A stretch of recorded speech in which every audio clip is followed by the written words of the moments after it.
Part 1 of The Dunwich Horror by H.P. Lovecraft. Gorgons and hydras and chimeras, dire stories of Celino and the Harpies, may reproduce themselves in the brain of superstition, but they were there before. They are transcripts, types.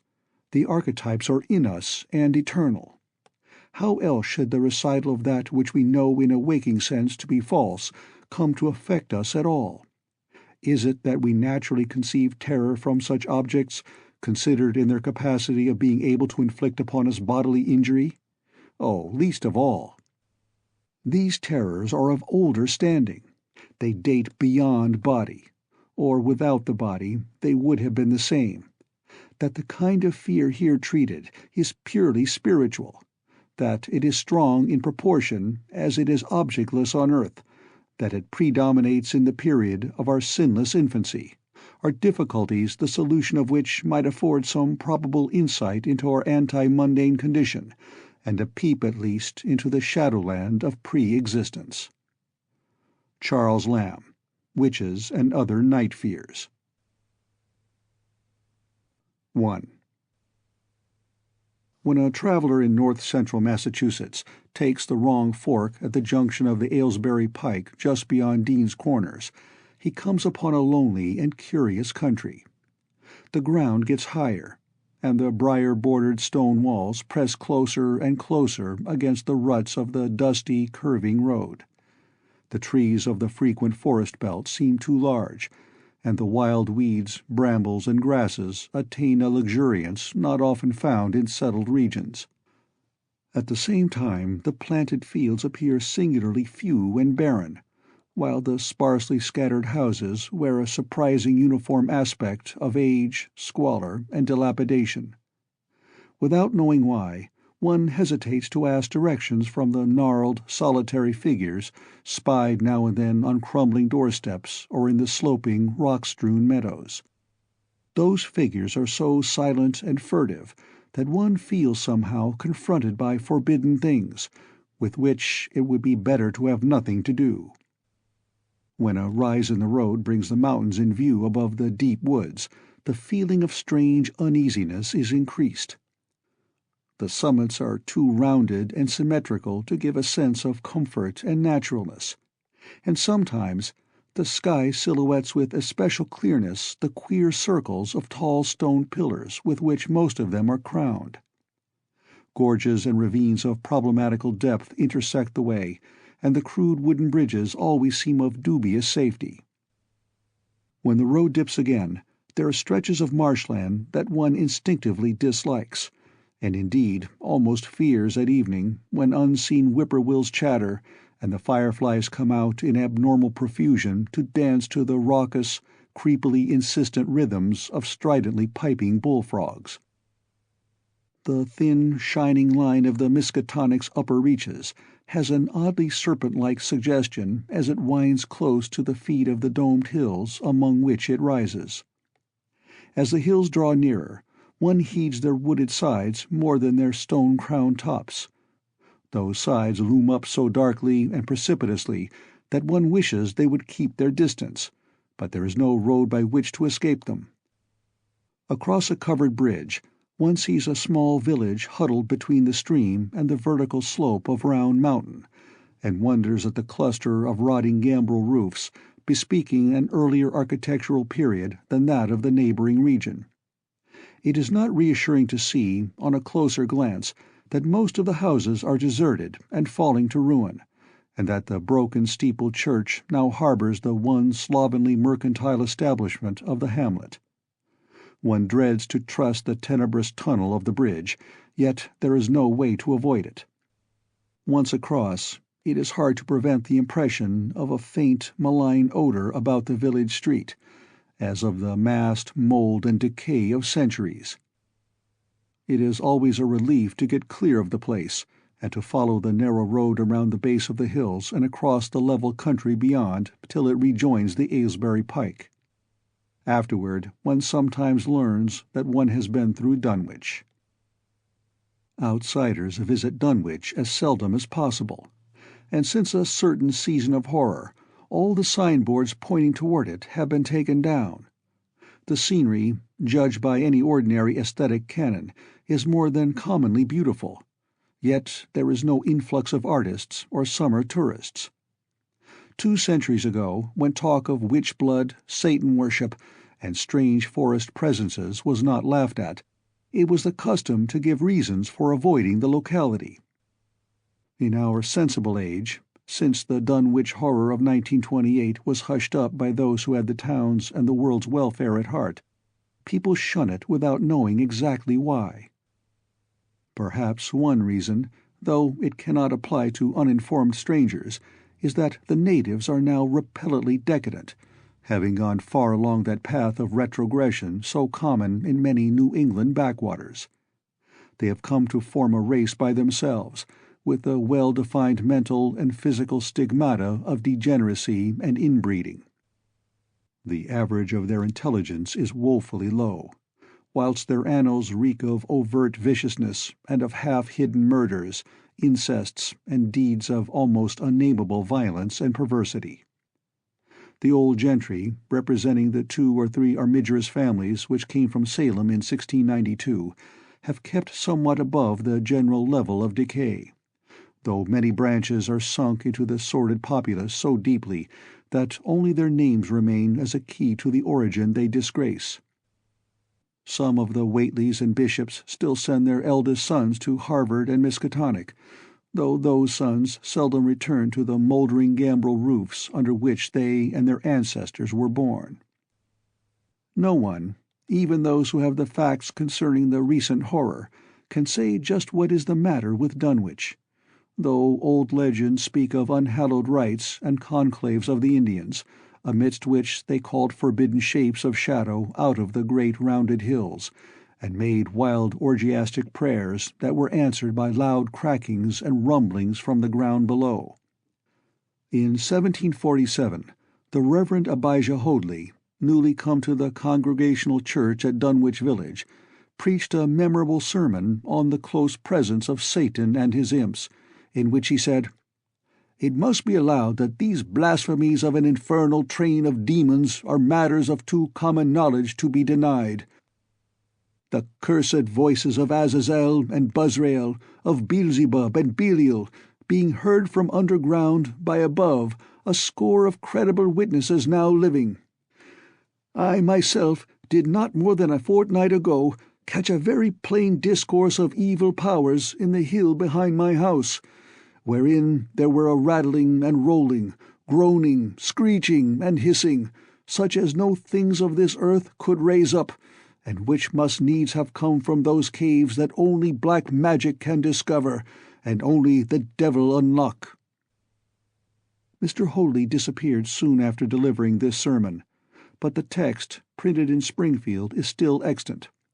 Noises in the hills continue to be reported from year to year, and still form a puzzle to geologists and physiographers. Other traditions tell of foul odors near the hill-crowning circles of stone pillars, and of rushing airy presences to be heard faintly at certain hours from stated points at the bottom of the great ravines, while still others try to explain the Devil's Hop-Yard, a bleak, blasted hillside where no tree, shrub, or grass-blade will grow. Then, too, the natives are mortally afraid of the numerous whippoorwills which grow vocal on warm nights. It is vowed that the birds are psychopomps lying in wait for the souls of the dying, and that they time their eerie cries in unison with the sufferer's struggling breath. If they can catch the fleeing soul when it leaves the body, they instantly flutter away chittering in demoniac laughter, but if they fail, they subside gradually into a disappointed silence. These tales, of course, are obsolete and ridiculous, because they come down from very old times. Dunwich is indeed ridiculously old, older by far than any of the communities within 30 miles of it. South of the village one may still spy the cellar walls and chimney of the ancient Bishop House, which was built before 1700, whilst the ruins of the mill at the Falls, built in 1806, form the most modern piece of architecture to be seen. Industry did not flourish here, and the 19th-century factory movement proved short-lived. Oldest of all are the great rings of rough-hewn stone columns on the hilltops, but these are more generally attributed to the Indians than to the settlers. Deposits of skulls and bones, found within these circles and around the sizable table-like rock on Sentinel Hill, sustain the popular belief that such spots were once the burial places of the Pocumtucks, even though many ethnologists, disregarding the absurd improbability of such a theory, persist in believing the remains Caucasian. 2. It was in the township of Dunwich, in a large and partly inhabited farmhouse set against a hillside 4 miles from the village and 1.5 miles from any other dwelling, that Wilbur Whately was born at 5 a.m. on Sunday, the 2nd of February, 1913. This date was recalled because it was Candlemas, which people in Dunwich curiously observe under another name, and because the noises in the hills had sounded, and all the dogs of the countryside had barked persistently throughout the night before. Less worthy of notice was the fact that the mother was one of the decadent Whateleys, a somewhat deformed and unattractive albino woman of 35, living with an aged and half-insane father about whom the most frightful tales of wizardry had been whispered in his youth. Lavinia Whately had no known husband, but according to the custom of the region made no attempt to disavow the child, concerning the other side of whose ancestry the country folk might, and did, speculate as widely as they chose. On the contrary, she seemed strangely proud of the dark, goatish-looking infant who formed such a contrast to her own sickly and pink-eyed albinism, and was heard to mutter many curious prophecies about its unusual powers and tremendous future. Lavinia was one who would be apt to mutter such things, for she was a lone creature, given to wandering amidst thunderstorms in the hills, and trying to read the great odorous books which her father had inherited through 2 centuries of Whateleys, and which were fast falling to pieces with age and wormholes. She had never been to school, but was filled with disjointed scraps of ancient lore that old Whately had taught her. The remote farmhouse had always been feared because of old Whately's reputation for black magic, and the unexplained death by violence of Mrs. Whately when Lavinia was 12 years old had not helped to make the place popular. Isolated among strange influences, Lavinia was fond of wild and grandiose daydreams and singular occupations, nor was her leisure much taken up by household cares in a home from which all standards of order and cleanliness had long since disappeared. There was a hideous screaming which echoed above even the hill noises and the dogs barking on the night Wilbur was born, but no known doctor or midwife presided at his coming. Neighbors knew nothing of him till a week afterward, when old Whately drove his sleigh through the snow into Dunwich village, and discoursed incoherently to the group of loungers at Osborne's general store. There seemed to be a change in the old man, an added element of furtiveness in the clouded brain which subtly transformed him from an object to a subject of fear, though he was not one to be perturbed by any common family event. Amidst it all he showed some trace of the pride later noticed in his daughter, and what he said of the child's paternity was remembered by many of his hearers years afterward. "I don't keer what folks think. If Lavinia's boy looked like his pa, he wouldn't look like nothin' you expect. You needn't think the only folks is the folks hereabouts. Lavinia's read some, and has seed some things the most you only tell about. I calculate her man is as good a husband as you can find this side of Aylesbury, and if you knowed as much about the hills as I do, you wouldn't ask no better church weddin' nor hern. Let me tell you somethin'. Some day you folks'll hear a child of Lavinia's a-callin' its father's name on the top of Sentinel Hill." The only persons who saw Wilbur during the first month of his life were old Zechariah Whately of the undecayed Whateleys and Earl Sawyer's common-law wife, Mamie Bishop. Mamie's visit was frankly one of curiosity, and her subsequent tales did justice to her observations. But Zechariah came to lead a pair of Alderney cows which old Whately had bought of his son Curtis. This marked the beginning of a course of cattle buying on the part of small Wilbur's family, which ended only in 1928, when the Dunwich Horror came and went. Yet at no time did the ramshackle Whately barn seem overcrowded with livestock. There came a period when people were curious enough to steal up and count the herd that grazed precariously on the steep hillside above the old farmhouse, and they could never find more than 10 or 12 anemic, bloodless-looking specimens. Evidently some blight or distemper, perhaps sprung from the unwholesome pasturage or the diseased fungi and timbers of the filthy barn, caused a heavy mortality amongst the Whately animals. Odd wounds or sores, having something of the aspect of incisions, seemed to afflict the visible cattle, and once or twice during the earlier months certain callers fancied they could discern similar sores about the throats of the grey, unshaven old man and his slatternly, crinkly-haired albino daughter.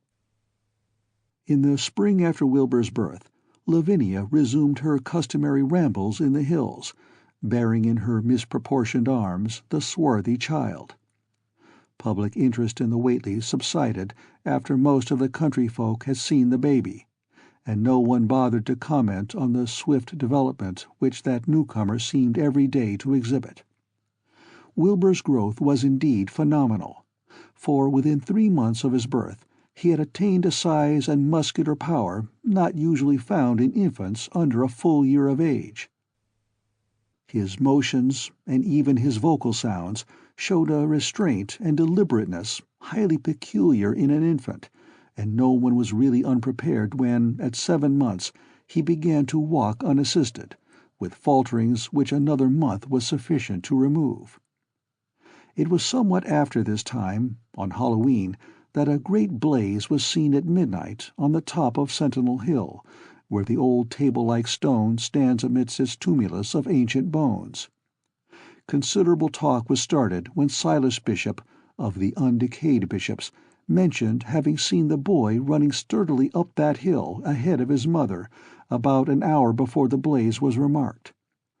Silas was rounding up a stray heifer, but he nearly forgot his mission when he fleetingly spied the 2 figures in the dim light of his lantern.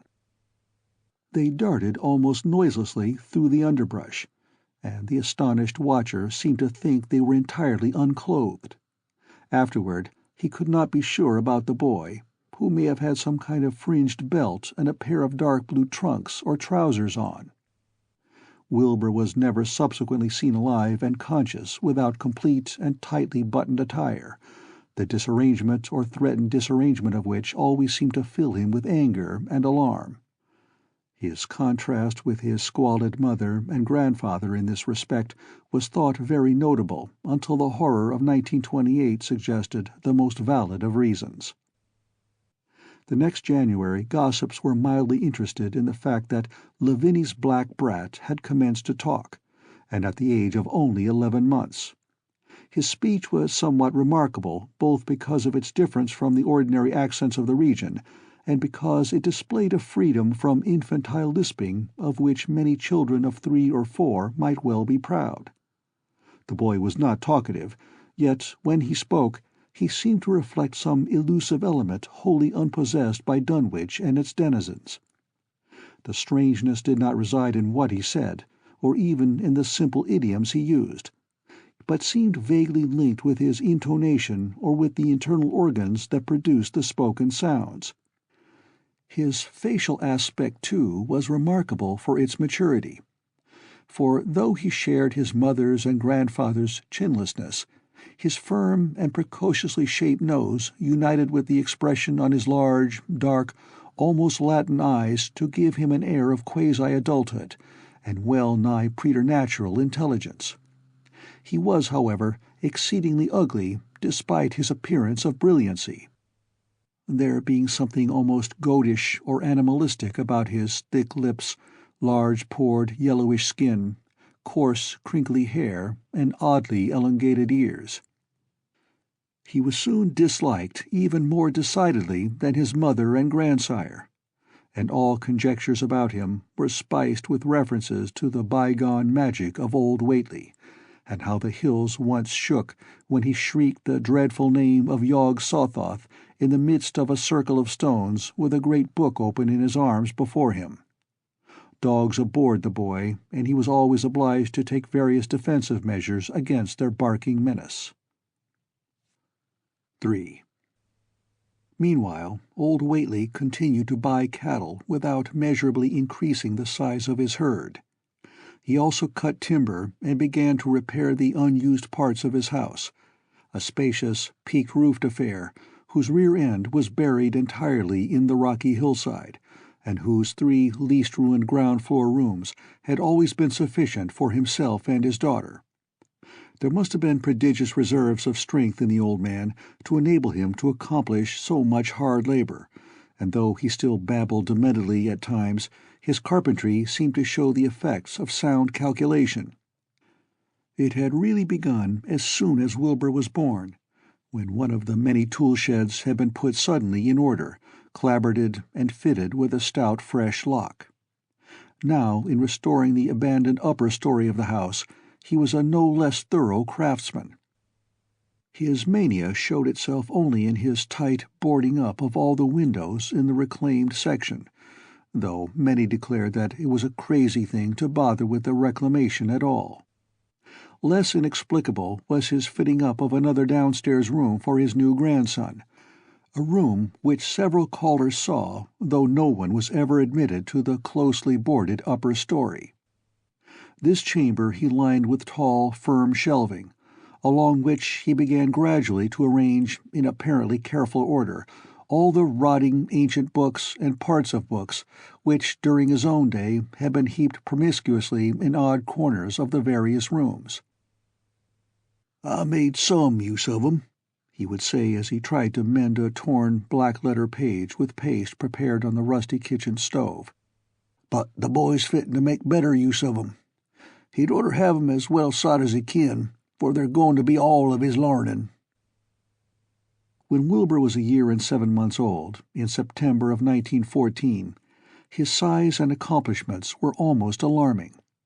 He had grown as large as a child of 4, and was a fluent and incredibly intelligent talker. He ran freely about the fields and hills, and accompanied his mother on all her wanderings. At home he would pore diligently over the queer pictures and charts in his grandfather's books, while old Whately would instruct and catechize him through long, hushed afternoons. By this time the restoration of the house was finished, and those who watched it wondered why one of the upper windows had been made into a solid plank door. It was a window in the rear of the east gable end, close against the hill, and no one could imagine why a cleated wooden runway was built up to it from the ground. About the period of this work's completion, people noticed that the old tool-house, tightly locked and windowlessly clapboarded since Wilbur's birth, had been abandoned again. The door swung listlessly open, and when Earl Sawyer once stepped within after a cattle-selling call on old Whately, he was quite discomposed by the singular odor he encountered, such a stench, he averred, as he had never before smelt in all his life, except near the Indian circles on the hills, and which could not come from anything sane or of this earth. But then, the homes and sheds of Dunwich folk have never been remarkable for olfactory immaculateness. The following months were void of visible events, save that everyone swore to a slow but steady increase in the mysterious hill noises. On May Eve of 1915, there were tremors which even the Aylesbury people felt, whilst the following Halloween produced an underground rumbling queerly synchronized with bursts of flame. "Them witch Whately's doin's," from the summit of Sentinel Hill. Wilbur was growing up uncannily, so that he looked like a boy of 10 as he entered his 4th year. He read avidly by himself now, but talked much less than formerly. A settled taciturnity was absorbing him, and for the first time people began to speak specifically of the dawning look of evil in his goatish face. He would sometimes mutter an unfamiliar jargon and chant in bizarre rhythms which chilled the listener with a sense of unexplainable terror. The aversion displayed toward him by dogs had now become a matter of wide remark, and he was obliged to carry a pistol in order to traverse the countryside in safety. His occasional use of the weapon did not enhance his popularity amongst the owners of canine guardians. The few callers at the house would often find Lavinia alone on the ground floor, while odd cries and footsteps resounded in the boarded-up second story. She would never tell what her father and the boy were doing up there, though once she turned pale and displayed an abnormal degree of fear when a jocose fish peddler tried the locked door leading to the stairway. That peddler told the store loungers at Dunwich Village that he thought he heard a horse stamping on that floor above. The loungers reflected, thinking of the door and runway, and of the cattle that so swiftly disappeared. Then they shuddered as they recalled tales of old Whately's youth, and of the strange things that are called out of the earth when a bullock is sacrificed at the proper time to certain heathen gods. It had for some time been noticed that dogs had begun to hate and fear the whole Whately place as violently as they hated and feared young Wilbur personally. In 1917 the war came, and Squire Sawyer Whately, as chairman of the local draft board, had hard work finding a quota of young Dunwich men fit even to be sent to a development camp. The government, alarmed at such signs of wholesale regional decadence, sent several officers and medical experts to investigate, conducting a survey which New England newspaper readers may still recall. It was the publicity attending this investigation which set reporters on the track of the Whateleys, and caused the Boston Globe and Arkham Advertiser to print flamboyant Sunday stories of young Wilbur's precociousness, old Whately's black magic, the shelves of strange books, the sealed second story of the ancient farmhouse, and the weirdness of the whole region and its hill noises. Wilbur was 4.5 then, and looked like a lad of 15. His lip and cheek were fuzzy with a coarse dark down, and his voice had begun to break. Earl Sawyer went out to the Whately place with both sets of reporters and cameramen, and called their attention to the queer stench which now seemed to trickle down from the sealed upper spaces. It was, he said, exactly like the smell he had found in the tool shed abandoned when the house was finally repaired, and like the faint odors which he sometimes thought he caught near the stone circles on the mountains. Dunwich folk read the stories when they appeared and grinned over the obvious mistakes. They wondered, too, why the writers had made so much of the fact that old Whately always paid for his cattle in gold pieces of extremely ancient date. The Whateleys had received their visitors with ill-concealed distaste, though they did not dare court further publicity by a violent resistance or refusal to talk. 4. For a decade, the annals of the Whateleys sink indistinguishably into the general life of a morbid community used to their queer ways and hardened to their May Eve and All-Hallow orgies. Twice a year they would light fires on the top of Sentinel Hill, at which times the mountain rumblings would recur with greater and greater violence, while at all seasons there were strange and portentous doings at the lonely farmhouse. In the course of time, callers professed to hear sounds in the sealed upper story, even when all the family were downstairs, and they wondered how swiftly or how lingeringly a cow or bullock was usually sacrificed. There was talk of a complaint to the Society for the Prevention of Cruelty to Animals, but nothing ever came of it, since Dunwich folk are never anxious to call the outside world's attention to themselves. About 1923, when Wilbur was a boy of 10, whose mind, voice, stature, and bearded face gave all the impressions of maturity, a second great siege of carpentry went on at the old house.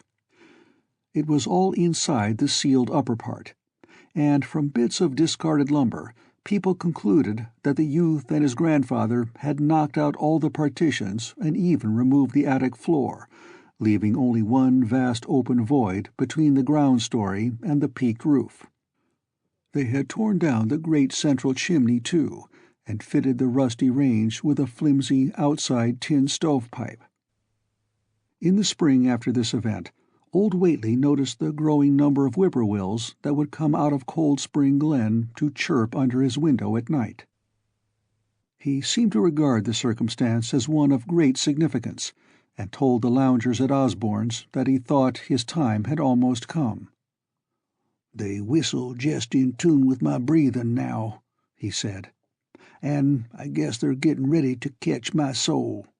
They know it's a-goin' out, and don't calc'late to miss it. You'll know, boys, arter I'm gone, whether they get me or not. If they do, they'll keep us singin' and laughin' till break o' day. If they don't, they'll kinder quiet down like. I expect them and the souls they hunts fer have some pretty tough tussles sometimes." On Lammas night, 1924, Dr. Houghton of Aylesbury was hastily summoned by Wilbur Whately, who had lashed his one remaining horse through the darkness and telephoned from Osborne's in the village. He found old Whately in a very grave state, with a cardiac action and stertorous breathing that told of an end not far off. The shapeless albino daughter and oddly bearded grandson stood by the bedside, whilst from the vacant abyss overhead there came a disquieting suggestion of a rhythmical surging or lapping, as of the waves on some level beach. The doctor, though, was chiefly disturbed by the chattering night-birds outside, a seemingly limitless legion of whippoorwills that cried their endless message in repetitions timed diabolically to the wheezing gasps of the dying man. It was uncanny and unnatural. Too much, thought Dr. Houghton, like the whole of the region he had entered so reluctantly in response to the urgent call. Toward 1 o'clock, old Whately gained consciousness, and interrupted his wheezing to choke out a few words to his grandson. "More space, Willie, more space soon. You grows, and that grows faster. It'll be ready to sarve you soon, boy. Open up the gates to Yog Sothoth with the long chant that you'll find on page 751 of the complete edition, and then put a match to the prison. Fire from earth can't burn it nohow." He was obviously quite mad. After a pause, during which the flock of whippoorwills outside adjusted their cries to the altered tempo, while some indications of the strange hill noises came from afar off, he added another sentence or two. "Feed it regular, Willie, and mind the quantity. But don't let it grow too fast for the place, for if it busts quarters or gets out afore you opens to Yog Sothoth, it's all over and no use. Only them from beyont can make it multiply and work. Only them, the old uns as wants to come back." But speech gave place to gasps again, and Lavinia screamed at the way the whippoorwills followed the change. It was the same for more than an hour, when the final throaty rattle came. Dr. Houghton drew shrunken lids over the glazing gray eyes as the tumult of birds faded imperceptibly to silence. Lavinia sobbed, but Wilbur only chuckled whilst the hill noises rumbled faintly. "They didn't get him," he muttered in his heavy bass voice. Wilbur was by this time a scholar of really tremendous erudition in his one-sided way, and was quietly known by correspondence to many librarians in distant places where rare and forbidden books of old days are kept. He was more and more hated and dreaded around Dunwich because of certain youthful disappearances which suspicion laid vaguely at his door, but was always able to silence inquiry through fear, or through use of that fund of old-time gold which still, as in his grandfather's time, went forth regularly and increasingly for cattle buying.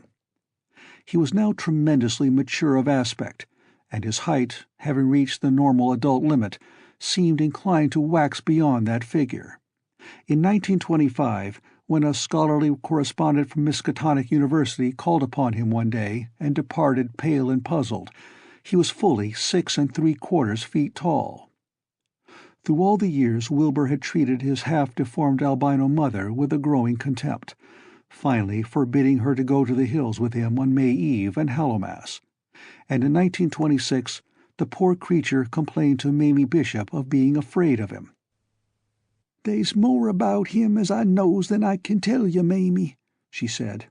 "And nowadays there's more nor what I know myself. I vow afore God I don't know what he wants nor what he's a-trying to do." That Halloween the hill noises sounded louder than ever, and fire burned on Sentinel Hill as usual, but people paid more attention to the rhythmical screaming of vast flocks of unnaturally belated whippoorwills, which seemed to be assembled near the unlighted Whately farmhouse. After midnight their shrill notes burst into a kind of pandemoniac cachinnation which filled all the countryside, and not until dawn did they finally quiet down. Then they vanished, hurrying southward where they were fully a month overdue. What this meant no one could quite be certain till later. None of the country folk seemed to have died, but poor Lavinia Whately, the twisted albino, was never seen again. In the summer of 1927, Wilbur repaired 2 sheds in the farmyard and began moving his books and effects out to them. Soon afterward, Earl Sawyer told the loungers at Osborne's that more carpentry was going on in the Whately farmhouse. Wilbur was closing all the doors and windows on the ground floor, and seemed to be taking out partitions as he and his grandfather had done upstairs 4 years before. He was living in one of the sheds, and Sawyer thought he seemed unusually worried and tremulous. People generally suspected him of knowing something about his mother's disappearance, and very few ever approached his neighborhood now. His height had increased to more than 7 feet, and showed no signs of ceasing its development. End of Part 1. Part 2. The following winter brought an event no less strange than Wilbur's first trip outside the Dunwich region. Correspondence with the Widener Library at Harvard, the Bibliothèque Nationale in Paris, the British Museum, the University of Buenos Aires, and the library of Miskatonic University at Arkham had failed to get him the loan of a book he desperately wanted.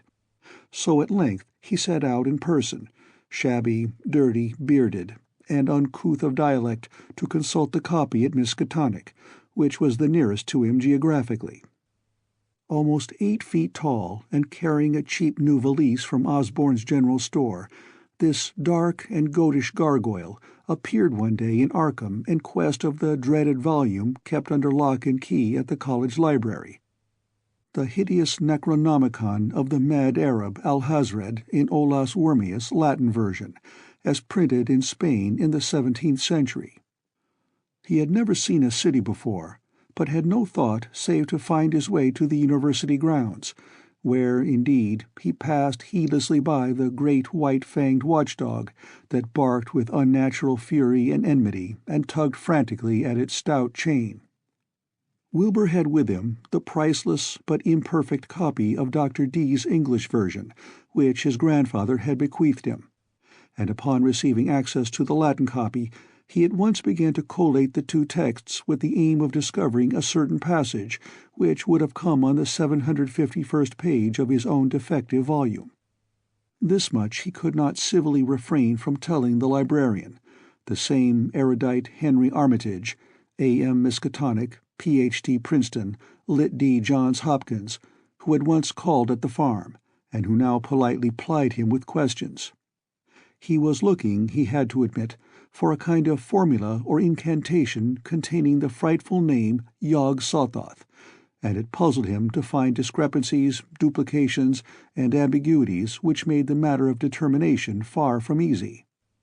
As he copied the formula he finally chose, Dr. Armitage looked involuntarily over his shoulder at the open pages, the left-hand one of which, in the Latin version, contained such monstrous threats to the peace and sanity of the world. "Nor is it to be thought," ran the text as Armitage mentally translated it, "that man is either the oldest or the last of earth's masters, or that the common bulk of life and substance walks alone.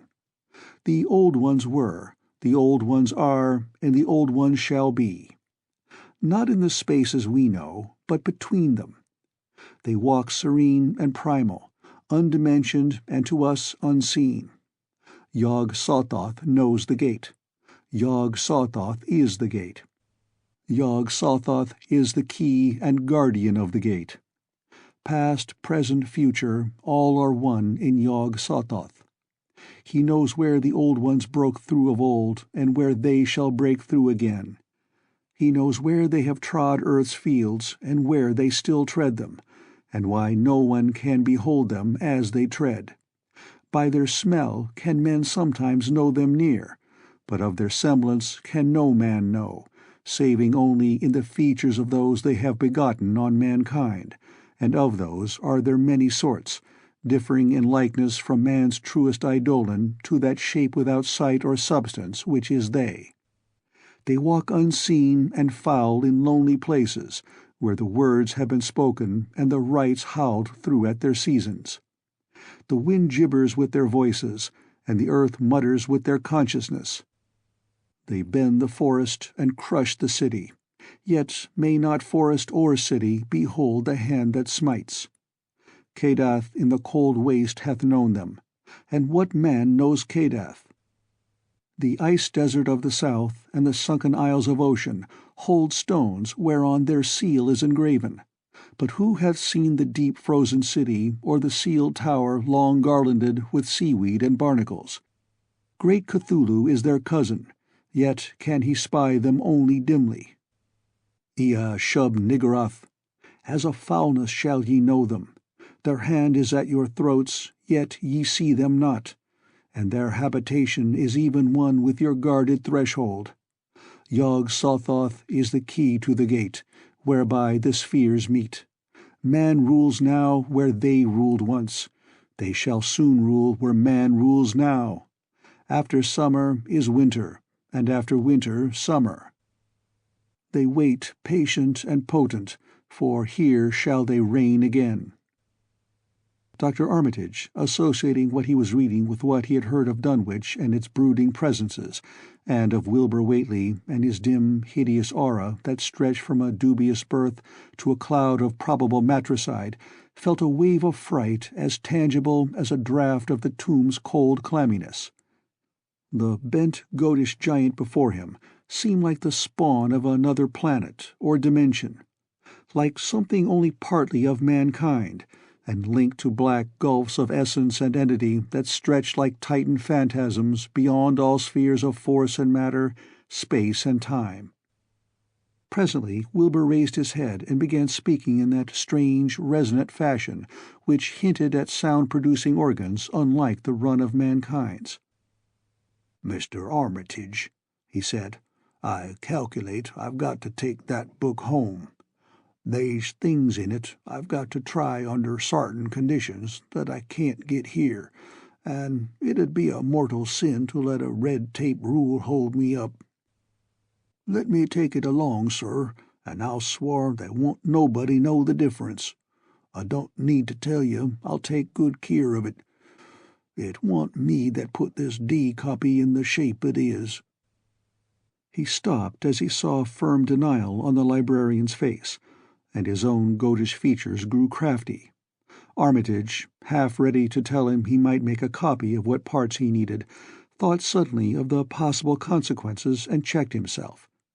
There was too much responsibility in giving such a being the key to such blasphemous outer spheres. Whately saw how things stood, and tried to answer lightly. "Well, all right, if you feel that way about it. Maybe Harvard won't be so fussy as you be." And without saying more, he rose and strode out of the building, stooping at each doorway. Armitage heard the savage yelping of the great watchdog, and studied Whately's gorilla-like lope as he crossed the bit of campus visible from the window. He thought of the wild tales he had heard, and recalled the old Sunday stories in the Advertiser. These things, and the lore he had picked up from Dunwich rustics and villagers during his one visit there. Unseen things not of earth, or at least not of tridimensional earth, rushed fetid and horrible through New England's glens, and brooded obscenely on the mountain tops. Of this he had long felt certain. Now he seemed to sense the close presence of some terrible part of the intruding horror, and to glimpse a hellish advance in the black dominion of the ancient and once passive nightmare. He locked away the Necronomicon with a shudder of disgust, but the room still reeked with an unholy and unidentifiable stench. "As a foulness shall ye know them," he quoted. Yes, the odor was the same as that which had sickened him at the Whately farmhouse less than 3 years before. He thought of Wilbur, goatish and ominous, once again, and laughed mockingly at the village rumors of his parentage. "Inbreeding," Armitage muttered half aloud to himself. "Great God, what simpletons! Show them Arthur Macken's great god Pan, and they'll think it a common Dunwich scandal. But what thing, what cursed shapeless influence on or off this three-dimensional earth, was Wilbur Whately's father? Born on Candlemas, 9 months after May Eve of 1912, when the talk about the queer earth noises reached clear to Arkham. What walked on the mountains that May night? What Rudmus horror fastened itself on the world in half-human flesh and blood? During the ensuing weeks, Dr. Armitage set about to collect all possible data on Wilbur Whately and the formless presences around Dunwich. He got in communication with Dr. Houghton of Aylesbury, who had attended old Whately in his last illness, and found much to ponder over in the grandfather's last words as quoted by the physician. A visit to Dunwich village failed to bring out much that was new, but a close survey of the Necronomicon in those parts which Wilbur had sought so avidly seemed to supply new and terrible clues to the nature, methods, and desires of the strange evil so vaguely threatening this planet. Talks with several students of archaic lore in Boston, and letters to many others elsewhere, gave him a growing amazement which passed slowly through varied degrees of alarm to a state of really acute spiritual fear. As the summer drew on, he felt dimly that something ought to be done about the lurking terrors of the upper Miskatonic Valley, and about the monstrous being known to the human world as Wilbur Whately. 6. The Dunwich Horror itself came between Lammas and the equinox in 1928, and Dr. Armitage was among those who witnessed its monstrous prologue. He had heard, meanwhile, of Whately's grotesque trip to Cambridge, and of his frantic efforts to borrow or copy from the Necronomicon at the Widener Library. Those efforts had been in vain, since Armitage had issued warnings of the keenest intensity to all librarians having charge of the dreaded volume. Wilbur had been shockingly nervous at Cambridge, anxious for the book, yet almost equally anxious to get home again, as if he feared the results of being away long. Early in August, the half-expected outcome developed, and in the small hours of the 3rd, Dr. Armitage was awakened suddenly by the wild, fierce cries of the savage watchdog on the college campus. Deep and terrible, the snarling, half-mad growls and barks continued, always in mounting volume, but with hideously significant pauses. Then there rang out a scream from a wholly different throat, such a scream as roused half the sleepers of Arkham and haunted their dreams ever afterward, such a scream as could come from no being born of earth or wholly of earth. Armitage hastened into some clothing and rushed across the street and lawn to the college buildings, saw that others were ahead of him, and heard the echoes of a burglar alarm still shrilling from the library. An open window showed black and gaping in the moonlight. What had come had indeed completed its entrance, for the barking and the screaming, now fast fading into a mixed low growling and moaning, proceeded unmistakably from within. Some instinct warned Armitage that what was taking place was not a thing for unfortified eyes to see, so he brushed back the crowd with authority as he unlocked the vestibule door. Among the others he saw Professor Warren Rice and Dr. Francis Morgan, men to whom he had told some of his conjectures and misgivings, and these two he motioned to accompany him inside. The inward sounds, except for a watchful, droning whine from the dog, had by this time quite subsided. But Armitage now perceived with a sudden start that a loud chorus of whippoorwills among the shrubbery had commenced a damnably rhythmical piping, as if in unison with the last breath of a dying man. The building was full of a frightful stench which Dr. Armitage knew too well, and the three men rushed across the hall to the small genealogical reading room whence the low whining came.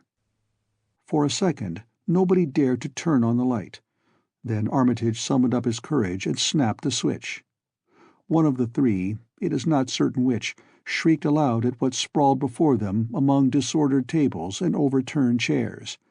Professor Rice declares that he wholly lost consciousness for an instant, though he did not stumble or fall. The thing that lay half-bent on its side in a fetid pool of greenish-yellow ichor and tarry stickiness was almost 9 feet tall, and the dog had torn off all the clothing and some of the skin. It was not quite dead, but twitched silently and spasmodically, while its chest heaved in monstrous unison with the mad piping of the expectant whippoorwills outside. Bits of shoe leather and fragments of apparel were scattered about the room, and just inside the window an empty canvas sack lay where it had evidently been thrown. Near the central desk a revolver had fallen, a dented but undischarged cartridge later explaining why it had not been fired. The thing itself, however, crowded out all other images at the time. It would be trite and not wholly accurate to say that no human pen could describe it, but one may properly say that it could not be vividly visualized by anyone whose ideas of aspect and contour are too closely bound up with the common life-forms of this planet and of the 3 known dimensions. It was partly human, beyond a doubt, with very man-like hands and head, and the goatish, chinless face had the stamp of the Whateleys upon it. But the torso and lower parts of the body were teratologically fabulous, so that only generous clothing could ever have enabled it to walk on earth unchallenged or uneradicated. Above the waist it was semi-anthropomorphic, though its chest, where the dog's rending paws still rested watchfully, had the leathery, reticulated hide of a crocodile or alligator. The back was piebald with yellow and black, and dimly suggested the squamous covering of certain snakes. Below the waist, though, it was the worst, for here all human resemblance left off and sheer fantasy began. The skin was thickly covered with coarse black fur, and from the abdomen a score of long greenish-gray tentacles with red sucking mouths protruded limply. Their arrangement was odd, and seemed to follow the symmetries of some cosmic geometry unknown to Earth or the solar system. On each of the hips, deep set in a kind of pinkish, ciliated orbit, was what seemed to be a rudimentary eye, whilst in lieu of a tail there depended a kind of trunk or feeler, with purple annular markings, and with many evidences of being an undeveloped mouth or throat. The limbs, save for their black fur, roughly resembled the hind legs of prehistoric Earth's giant saurians, and terminated in ridgy-veined pads that were neither hooves nor claws. When the thing breathed, its tail and tentacles rhythmically changed color, as if from some circulatory cause normal to the non-human side of its ancestry. In the tentacles this was observable as a deepening of the greenish tinge, whilst in the tail it was manifest as a yellowish appearance, which alternated with a sickly greyish-white in the spaces between the purple rings. Of genuine blood there was none, only the fetid greenish-yellow ichor which trickled along the painted floor beyond the radius of the stickiness, and left a curious discoloration behind it. As the presence of the 3 men seemed to rouse the dying thing, it began to mumble without turning or raising its head. Dr. Armitage made no written record of its mouthings, but asserts confidently that nothing in English was uttered. At first the syllables defied all correlation with any speech of Earth, but toward the last there came some disjointed fragments, evidently taken from the Necronomicon, that monstrous blasphemy in quest of which the thing had perished. Those fragments, as Armitage recalls them, ran something like "Ngai, Nga-ga, Bug, Shagug, Yah, Yog Sothoth, Yog Sothoth. They trailed off into nothingness as the whippoorwill shrieked in rhythmical crescendos of unholy anticipation. Then came a halt in the gasping, and the dog raised his head in a long, lugubrious howl. A change came over the yellow, goatish face of the prostrate thing, and the great black eyes fell in appallingly. Outside the window, the shrilling of the whippoorwills had suddenly ceased, and above the murmurs of the gathering crowd there came the sound of a panic-struck whirring and fluttering. Against the moon, vast clouds of feathery watchers rose and raced from sight, frantic at that which they had sought for prey.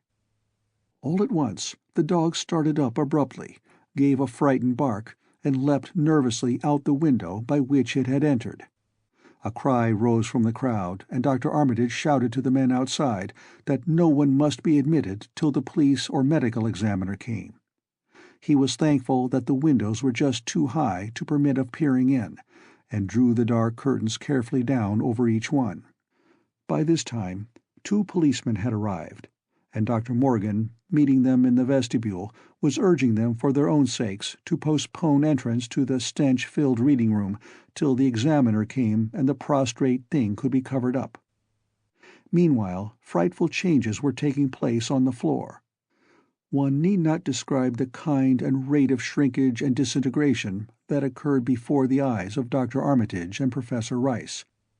But it is permissible to say that, aside from the external appearance of face and hands, the really human elements in Wilbur Whately must have been very small. When the medical examiner came, there was only a sticky whitish mass on the painted boards, and the monstrous odor had nearly disappeared. Apparently, Whately had had no skull or bony skeleton, at least in any true or stable sense. He had taken somewhat after his unknown father. 7. Yet all this was only the prologue of the actual Dunwich Horror. Formalities were gone through by bewildered officials, abnormal details were duly kept from press and public, and men were sent to Dunwich and Aylesbury to look up property and notify any who might be heirs of the late Wilbur Whately. They found the countryside in great agitation, both because of the growing rumblings beneath the domed hills, and because of the unwanted stench and the surging, lapping sounds which came increasingly from the great empty shell formed by Whately's boarded-up farmhouse. Earl Sawyer, who tended the horse and cattle during Wilbur's absence, had developed a woefully acute case of nerves. The officials devised excuses not to enter the noisome boarded place, and were glad to confine their survey of the deceased's living quarters, the newly mended sheds, to a single visit. They filed a ponderous report at the courthouse in Aylesbury, and litigations concerning heirship are said to be still in progress amongst the innumerable Whateleys, decayed and undecayed, of the upper Miskatonic Valley. An almost interminable manuscript in strange characters, written in a huge ledger and adjudged a sort of diary because of the spacing and the variations in ink and penmanship, presented a baffling puzzle to those who found it on the old bureau which served as its owner's desk. After a week of debate it was sent to Miskatonic University, together with the deceased's collection of strange books, for study and possible translation. But even the best linguist soon saw that it was not likely to be unriddled with ease. No trace of the ancient gold with which Wilbur and old Whately always paid their debts has yet been discovered. It was in the dark of September 9th that the horror broke loose. The hill noises had been very pronounced during the evening, and dogs barked frantically all night. Early risers on the 10th noticed a peculiar stench in the air. About 7 o'clock, Luther Brown, the hired boy at George Corey's, between Cold Spring Glen and the village, rushed frenziedly back from his morning trip to 10-acre Meadow with the cows. He was almost convulsed with fright as he stumbled into the kitchen, and in the yard outside the no less frightened herd were pawing and lowing pitifully, having followed the boy back in the panic they shared with him. Between gasps, Luther tried to stammer out his tale to Mrs. Corey. "Up thar in the rud beyont the glen, Miss Corey, there's somethin' been thar. It smells like thunder, and all the bushes and little trees is pushed back from the rud, like that a house been moved along of it. And that ain't the wust, nuther. They's prints in the rud, Miss Corey, great round prints as big as barrelheads, all sunk down deep like a elephant had been along, only they's a sight more nor 4 feet could make.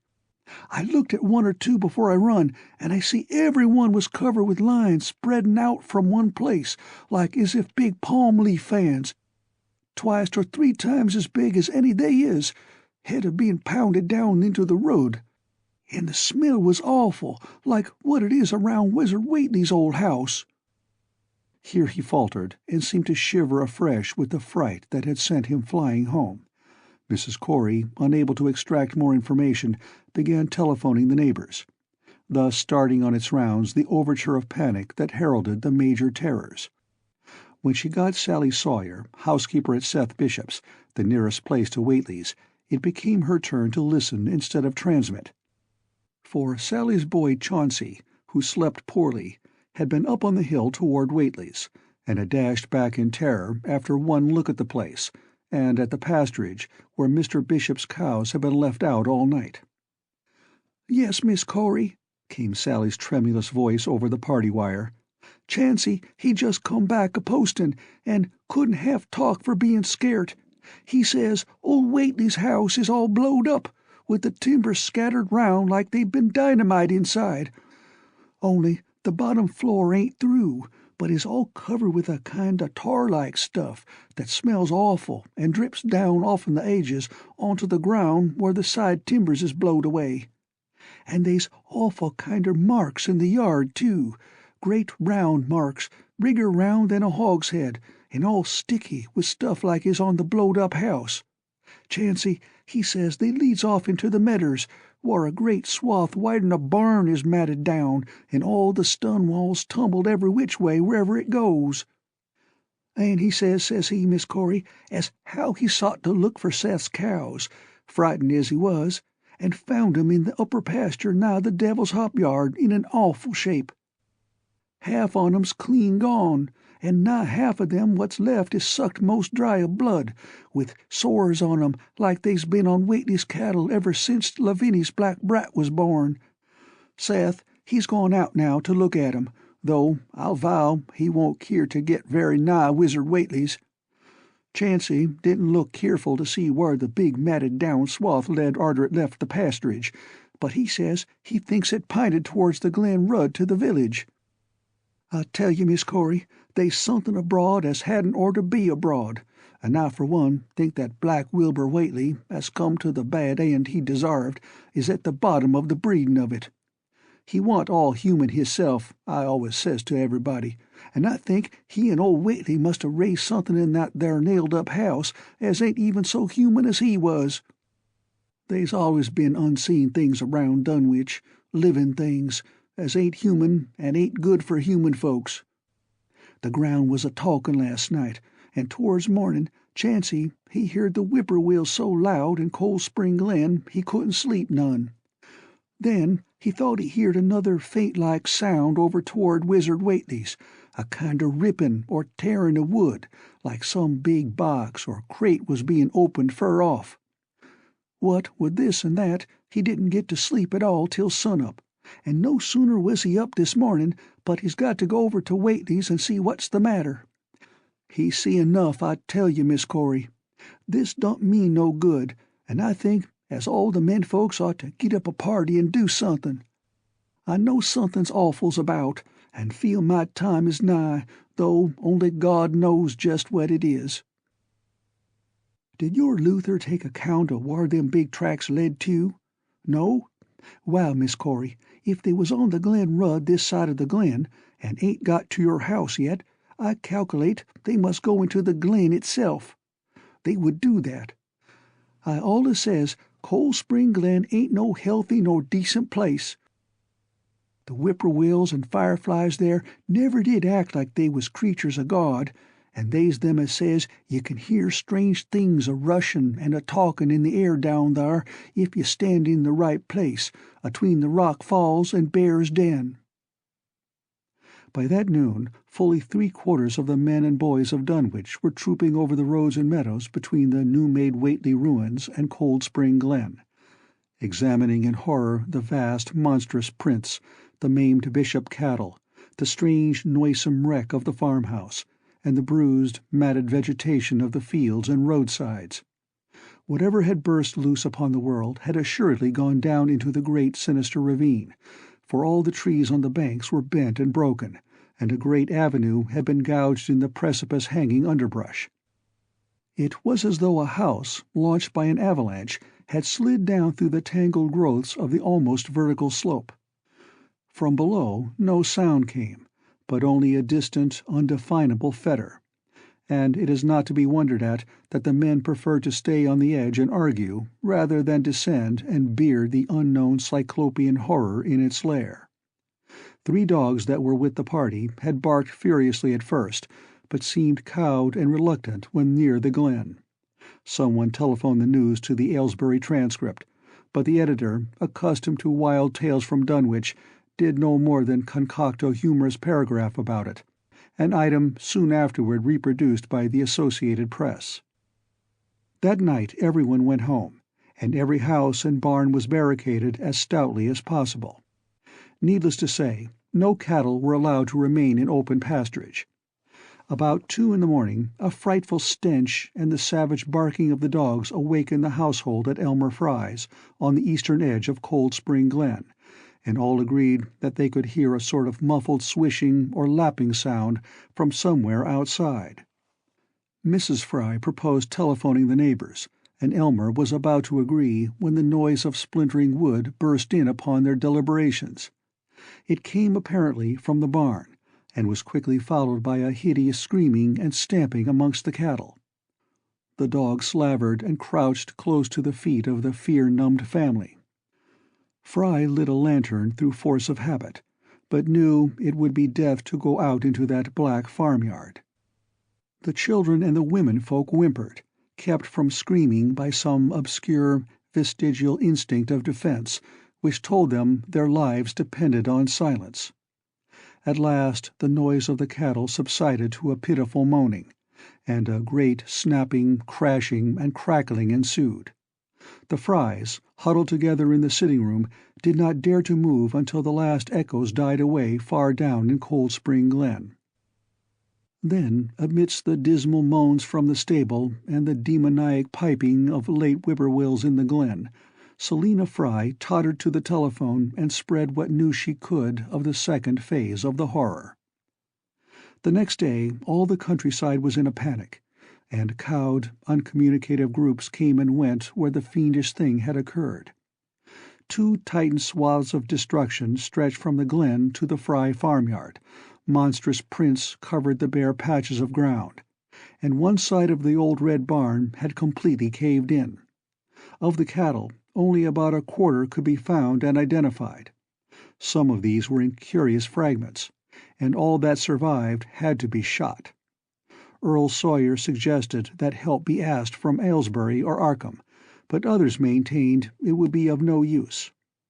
Old Zebulon Whately, of a branch that hovered about halfway between soundness and decadence, made darkly wild suggestions about rites that ought to be practiced on the hilltops.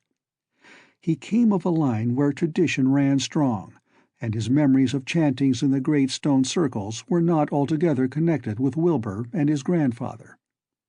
Darkness fell upon a stricken countryside too passive to organize for real defense.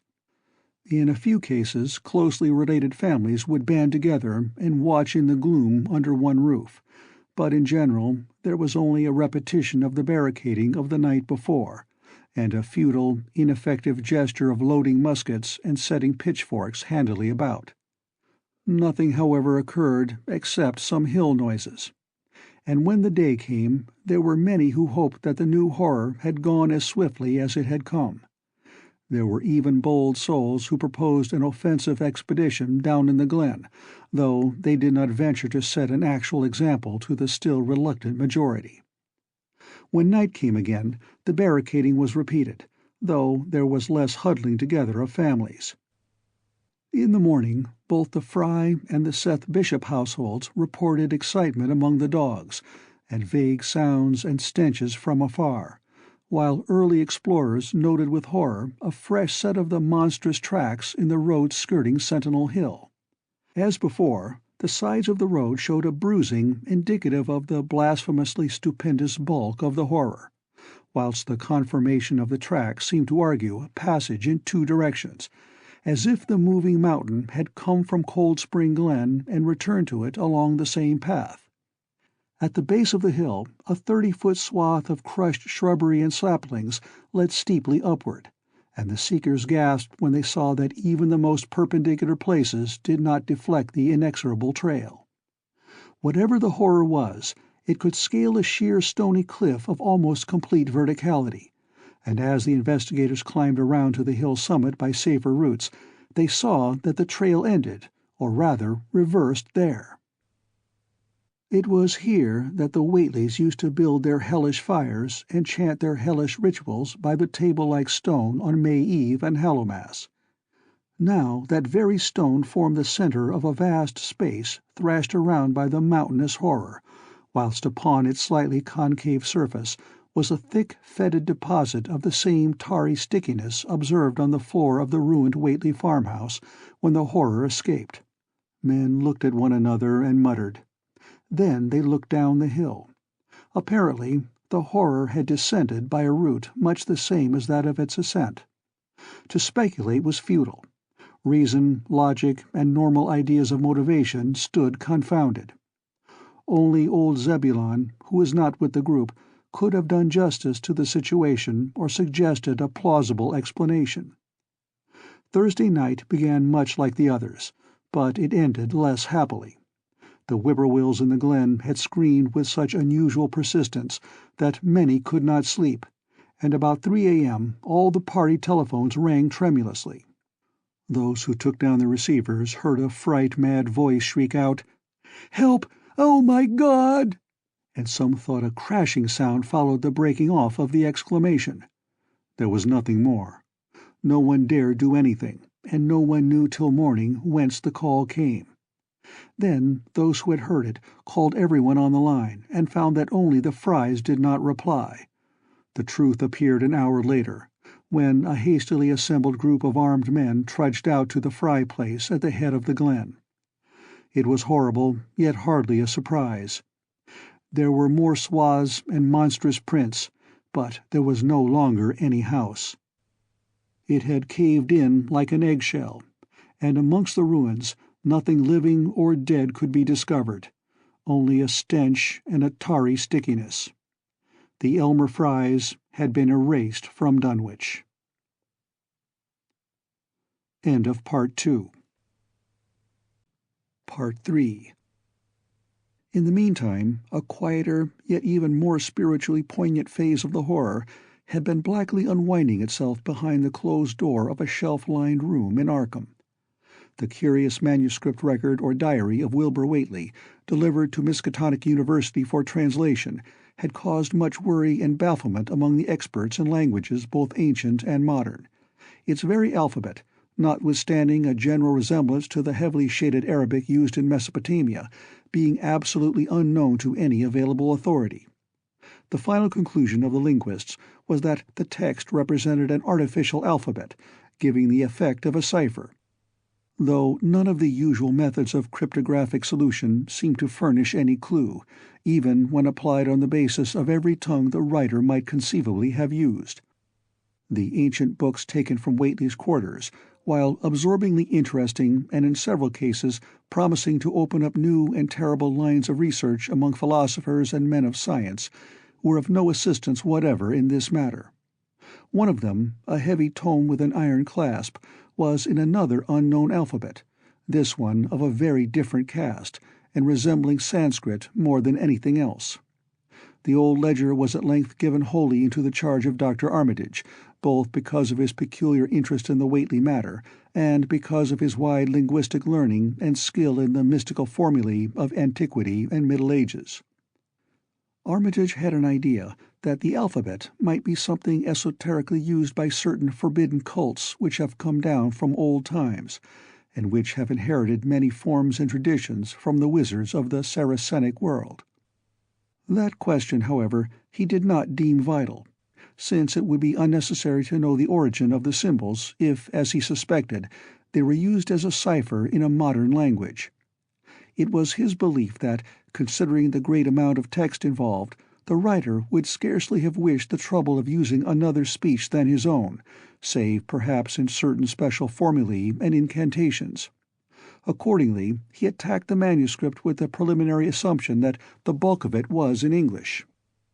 Dr. Armitage knew, from the repeated failures of his colleagues, that the riddle was a deep and complex one, and that no simple mode of solution could merit even a trial.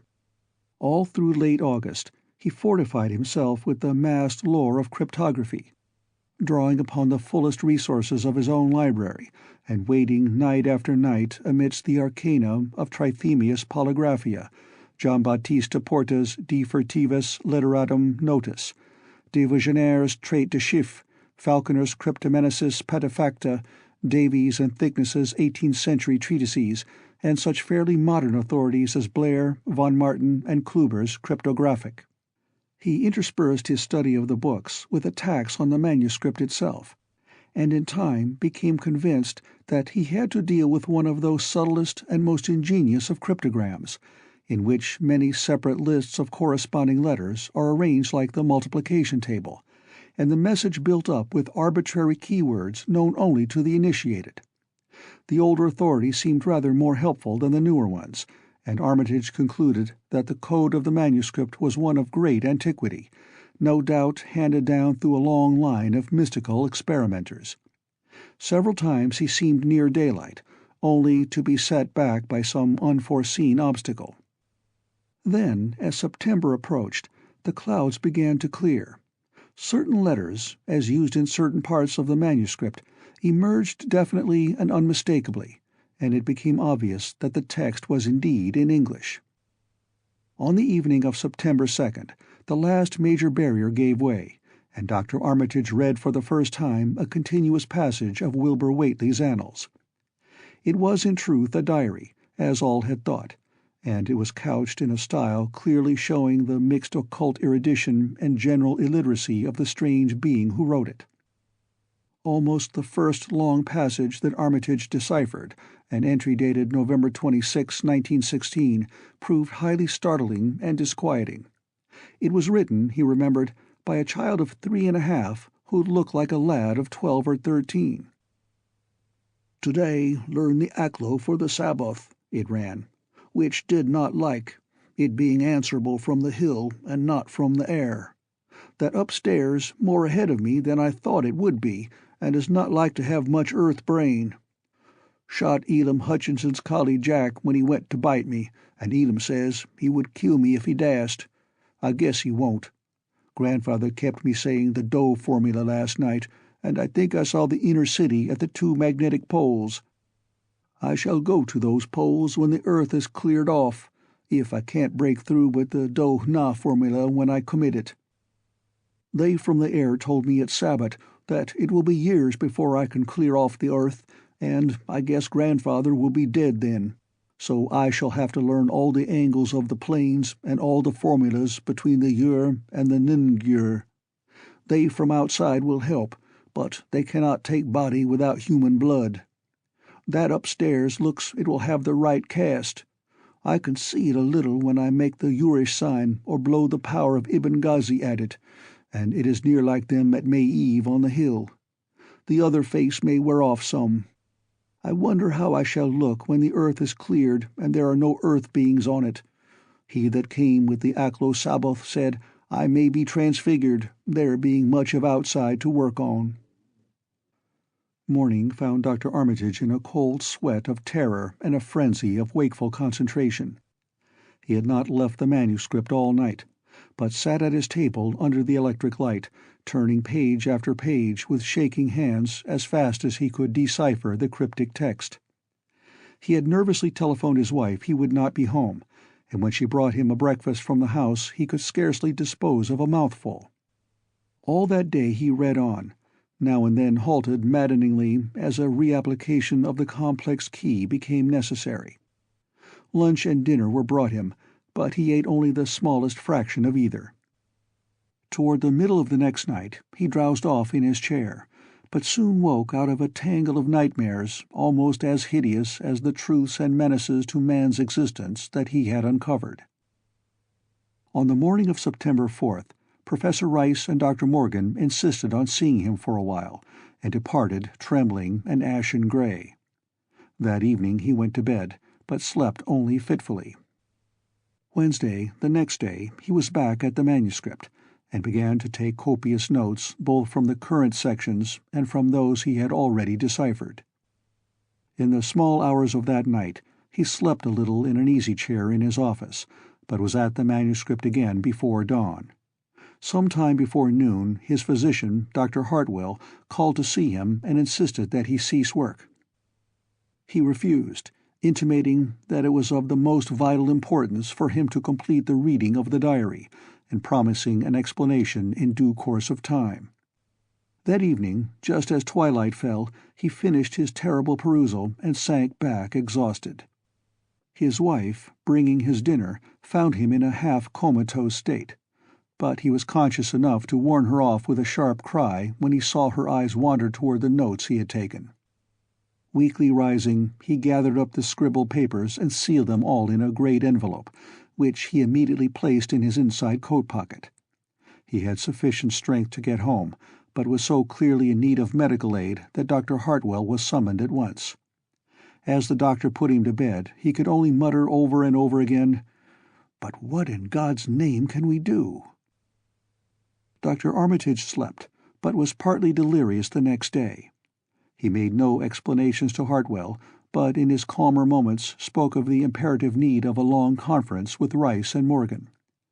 His wilder wanderings were very startling indeed, including frantic appeals that something in a boarded-up farmhouse be destroyed, and fantastic references to some plan for the extirpation of the entire human race and all animal and vegetable life from the earth by some terrible elder race of beings from another dimension.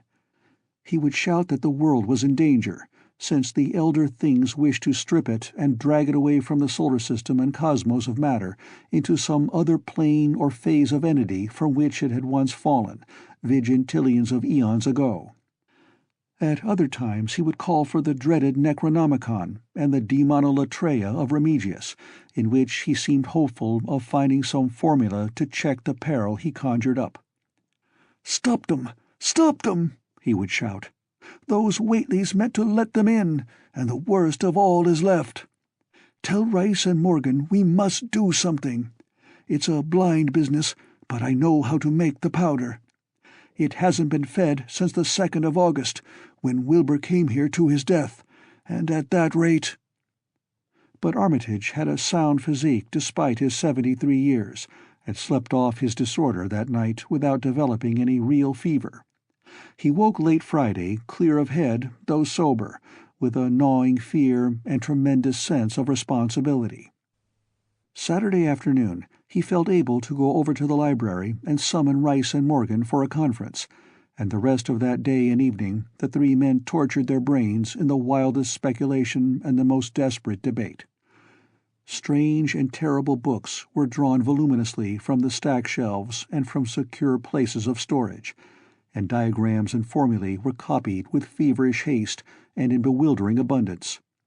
Of skepticism there was none.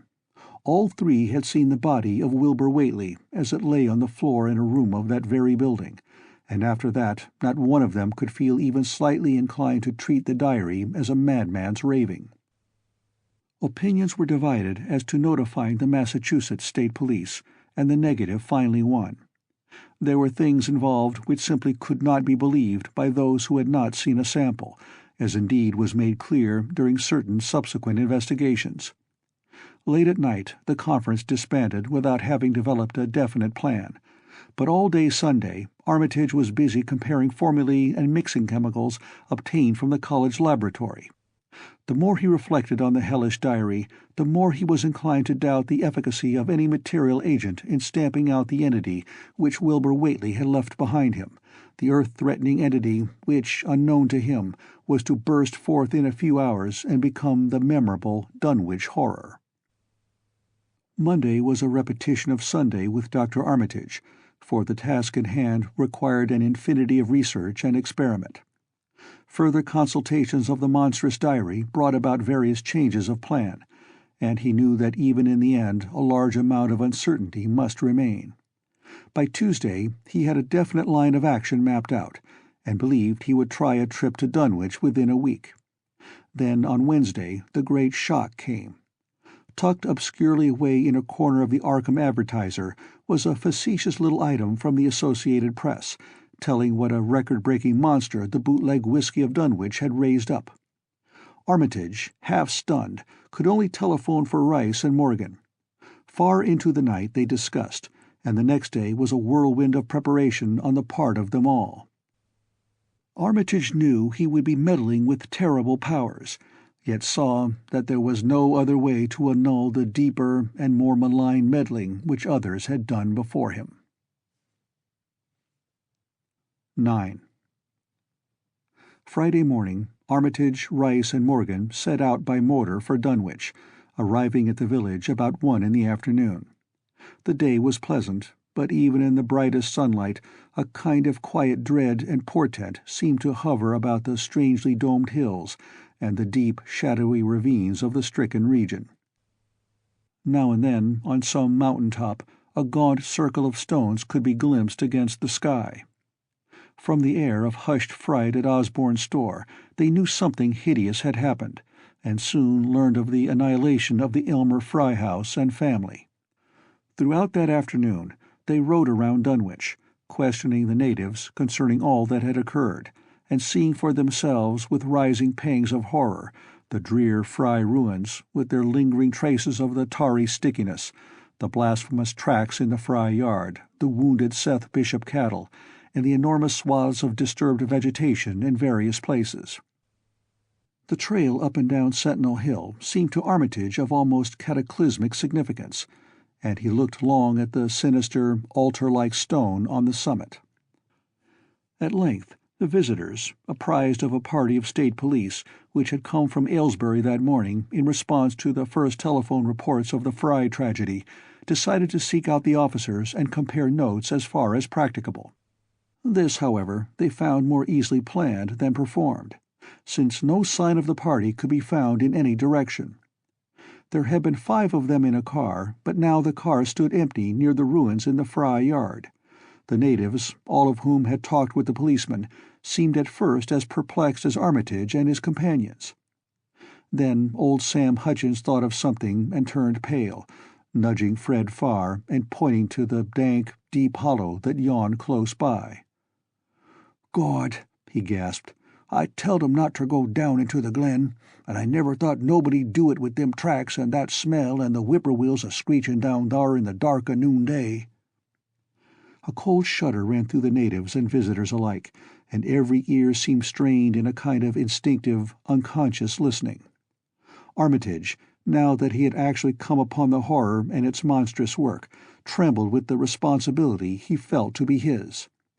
Night would soon fall, and it was then that the mountainous blasphemy lumbered upon its eldritch course. Negotium perambulans in tenebris. The old librarian rehearsed the formulae he had memorized, and clutched the paper containing the alternative ones he had not memorized. He saw that his electric flashlight was in working order. Rice, beside him, took from a valise a metal sprayer of the sort used in combating insects, whilst Morgan uncased the big-game rifle on which he relied despite his colleague's warnings that no material weapon would be of help. Armitage, having read the hideous diary, knew painfully well what kind of a manifestation to expect, but he did not add to the fright of the Dunwich people by giving any hints or clues. He hoped that it might be conquered without any revelation to the world of the monstrous thing it had escaped. As the shadows gathered, the natives commenced to disperse homeward, anxious to bar themselves indoors, despite the present evidence that all human locks and bolts were useless before a force that could bend trees and crush houses when it chose. They shook their heads at the visitors' plan to stand guard at the Fry ruins near the glen, and as they left had little expectancy of ever seeing the watchers again. There were rumblings under the hills that night, and the whippoorwills piped threateningly. Once in a while a wind, sweeping up out of Cold Spring Glen, would bring a touch of ineffable fetor to the heavy night air. Such a fetor as all three of the watchers had smelled once before, when they stood above a dying thing that had passed for 15 years and a half as a human being. But the looked-for terror did not appear. Whatever was down there in the glen was biding its time, and Armitage told his colleagues it would be suicidal to try to attack it in the dark. Morning came wanly, and the night sound ceased. It was a gray, bleak day, with now and then a drizzle of rain, and heavier clouds seemed to be piling themselves up beyond the hills to the northwest. The men from Arkham were undecided what to do. Seeking shelter from the increasing rainfall beneath one of the few undestroyed Fry outbuildings, they debated the wisdom of waiting, or of taking the aggressive and going down into the glen in quest of their nameless, monstrous quarry. The downpour waxed in heaviness, and distant peals of thunder sounded from far horizons. Sheet lightning shimmered, and then a forky bolt flashed near at hand, as if descending into the accursed glen itself. The sky grew very dark, and the watchers hoped that the storm would prove a short, sharp one, followed by clear weather. It was still gruesomely dark when, not much over an hour later, a confused babble of voices sounded down the road. Another moment brought to view a frightened group of more than a dozen men, running, shouting, and even whimpering hysterically. Someone in the lead began sobbing out words, and the Arkham men started violently when those words developed a coherent form. "Oh, my God, the voice choked out. "It's a-going again, and this time by day. It's out and a-moving this very minute, and only the Lord knows when it'll be on us all." The speaker panted into silence, but another took up his message. "Nigh on an hour ago, Zeb Whately here heard the phone a-ringing, and it was Miss Corey, George's wife, that lives down by the junction. She says the hired boy Luther was out driving in the cows from the storm arter the big bolt, when he sees all the trees a-bending at the mouth of the glen, opposite side ter this, and smelt the same awful smell like he smelt when he found the big tracks last Monday morning. And he says, there was a swishing, lapping sound, more nor what the bending trees and bushes could make. And all on a sudden, the trees along the rud begun ter get pushed one side, and they was a awful stomping and splashing in the mud.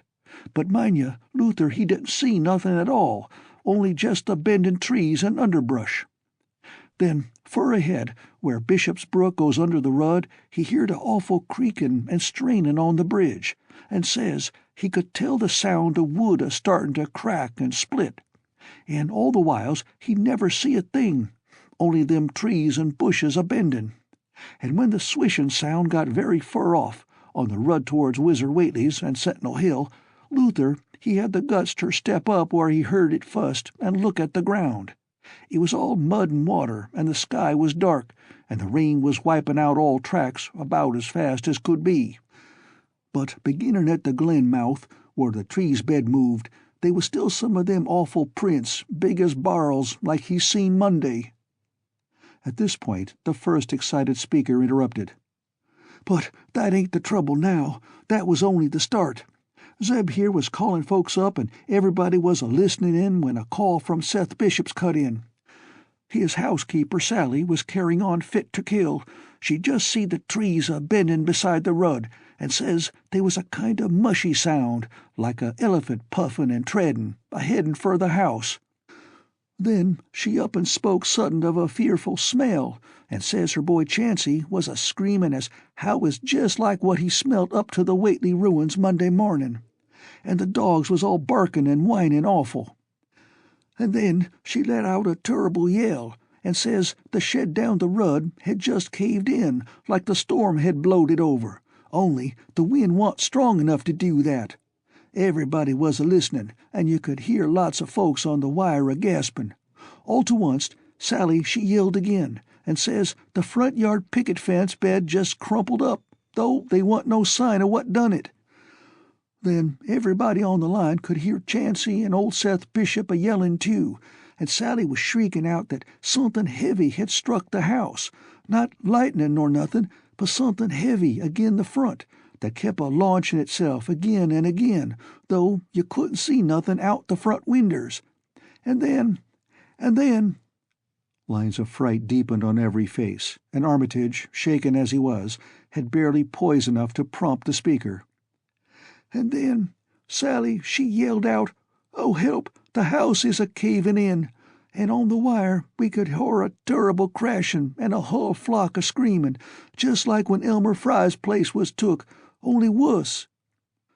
The man paused, and another of the crowd spoke.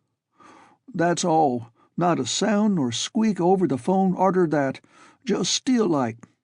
We that heerd it got out Fords and wagons and rounded up as many able-bodied menfolks as we could get at Corey's place, and come up here ter see what you thought best ter do. Not but what I think it's the Lord's judgment for our iniquities, that no mortal can ever set aside." Armitage saw that the time for positive action had come, and spoke decisively to the faltering group of frightened rustics. "We must follow it, boys." He made his voice as reassuring as possible. "I believe there's a chance of putting it out of business. You men know that those Whateleys were wizards. Well, this thing is a thing of wizardry, and must be put down by the same means. I've seen Wilbur Whately's diary, and read some of the strange old books he used to read, and I think I know the right kind of spell to recite to make the thing fade away. Of course, one can't be sure, but we can always take a chance. It's invisible, I knew it would be, but there's a powder in this long-distance sprayer that might make it show up for a second. Later on we'll try it. It's a frightful thing to have alive, but it isn't as bad as what Wilbur would have let in if he'd lived longer. You'll never know what the world has escaped. Now we've only this one thing to fight, and it can't multiply. It can, though, do a lot of harm, so we mustn't hesitate to rid the community of it. We must follow it, and the way to begin is to go to the place that has just been wrecked. Let somebody lead the way. I don't know your roads very well, but I've an idea there might be a shorter cut across lots. How about it?" The men shuffled about a moment, and then Earl Sawyer spoke softly, pointing with a grimy finger through the steadily lessening rain. "I guess you can get to Seth Bishop's quickest by cutting across the lower medder here, wading the brook at the low place, and climbing through Carrier's mowin' and the timber lot beyont. That comes out on the upper rud, mighty nigh Seth's, a leetle t'other side." Armitage, with Rice and Morgan, started to walk in the direction indicated, and most of the natives followed slowly. The sky was growing lighter, and there were signs that the storm had worn itself away. When Armitage inadvertently took a wrong direction, Joe Osborne warned him and walked ahead to show the right one. Courage and confidence were mounting, though the twilight of the almost perpendicular wooded hill which lay toward the end of their short-cut, and among whose fantastic ancient trees they had to scramble as if up a ladder, put these qualities to a severe test. At length they emerged on a muddy road to find the sun coming out. They were a little beyond the Seth Bishop place, but bent trees and hideously unmistakable tracks showed what had passed by. Only a few moments were consumed in surveying the ruins just around the bend. It was the Fry incident all over again, and nothing dead or living was found in either of the collapsed shells which had been the Bishop house and barn. No one cared to remain there amidst the stench and tarry stickiness, but all turned instinctively to the line of horrible prints leading on toward the wrecked Whately farmhouse and the altar-crowned slopes of Sentinel Hill. As the men passed the site of Wilbur Whately's abode, they shuddered visibly, and seemed again to mix hesitancy with their zeal.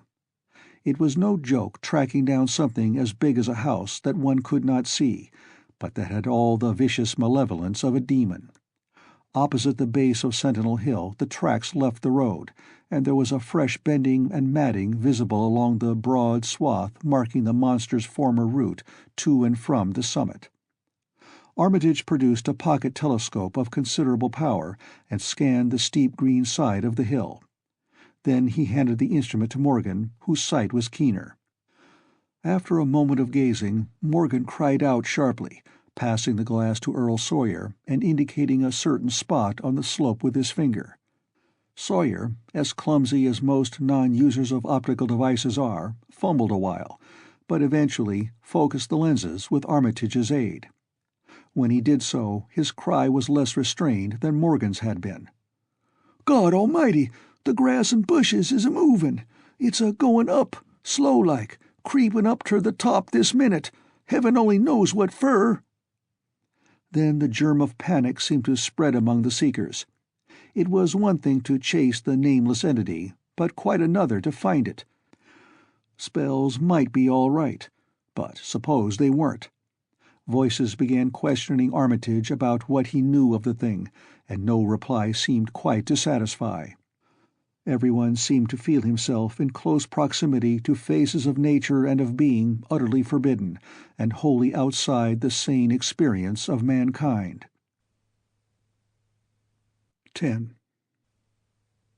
In the end, the three men from Arkham, old, white-bearded Dr. Armitage, stocky, iron-gray Professor Rice, and lean, youngish Dr. Morgan, ascended the mountain alone. After much patient instruction regarding its focusing and use, they left the telescope with the frightened group that remained in the road. And as they climbed, they were watched closely by those among whom the glass was passed around. It was hard going, and Armitage had to be helped more than once. High above the toiling group, the great swath trembled as its hellish maker repassed with snail-like deliberateness. Then it was obvious that the pursuers were gaining. Curtis Whately, of the undecayed branch, was holding the telescope when the Arkham party detoured radically from the swath. He told the crowd that the men were evidently trying to get to a subordinate peak which overlooked the swath at a point considerably ahead of where the shrubbery was now bending. This indeed proved to be true, and the party were seen to gain the minor elevation only a short time after the invisible blasphemy had passed it. Then Wesley Corey, who had taken the glass, cried out that Armitage was adjusting the sprayer which Rice held, and that something must be about to happen. The crowd stirred uneasily, recalling that this sprayer was expected to give the unseen horror a moment of visibility. 2 or 3 men shut their eyes, but Curtis Whately snatched back the telescope and strained his vision to the utmost.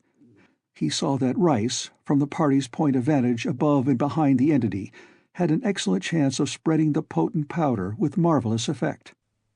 Those without the telescope saw only an instant's flash of gray cloud, a cloud about the size of a moderately large building, near the top of the mountain. Curtis, who had held the instrument, dropped it with a piercing shriek into the ankle-deep mud of the road. He reeled and would have crumpled to the ground had not 2 or 3 others seized and steadied him. All he could do was moan half inaudibly, "Oh, great God, that—"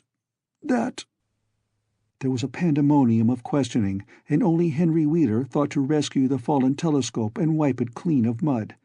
Curtis was past all coherence, and even isolated replies were almost too much for him. "Bigger'n a barn, all made of squirmin' ropes. Hull thing sort of shaped like a hen's egg, bigger'n anything, with dozens of legs like hogs' heads that half shut up when they step. Nothing solid about it, all like jelly, and made of separate wrigglin' ropes pushed close together. Great bulgin' eyes all over it, 10 or 20 mouths or trunks a-stickin' out all along the sides, big as stovepipes, and all a-tossin' and openin' and shuttin', all gray, with kinder blue or purple rings, and God in heaven, that half-face on top." This final memory, whatever it was, proved too much for poor Curtis, and he collapsed completely before he could say more. Fred Farr and Will Hutchins carried him to the roadside and laid him on the damp grass. Henry Wheeler, trembling, turned the rescue telescope on the mountain to see what he might.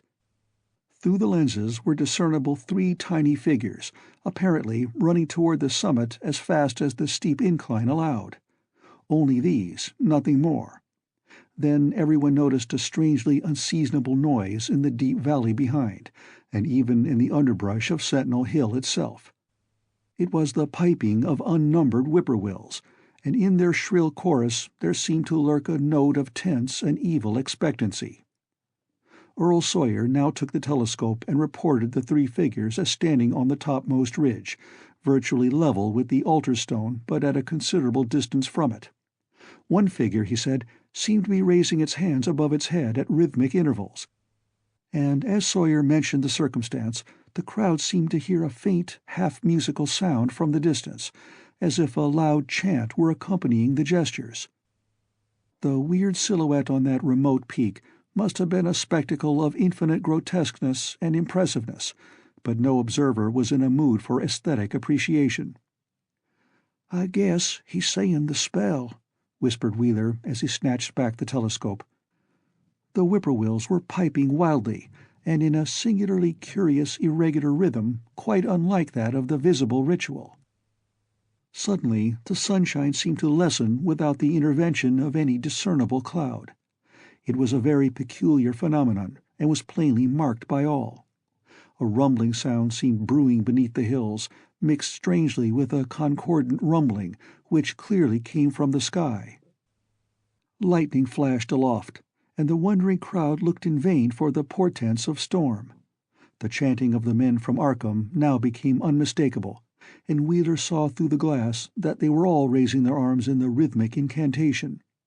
From some farmhouse far away came the frantic barking of dogs.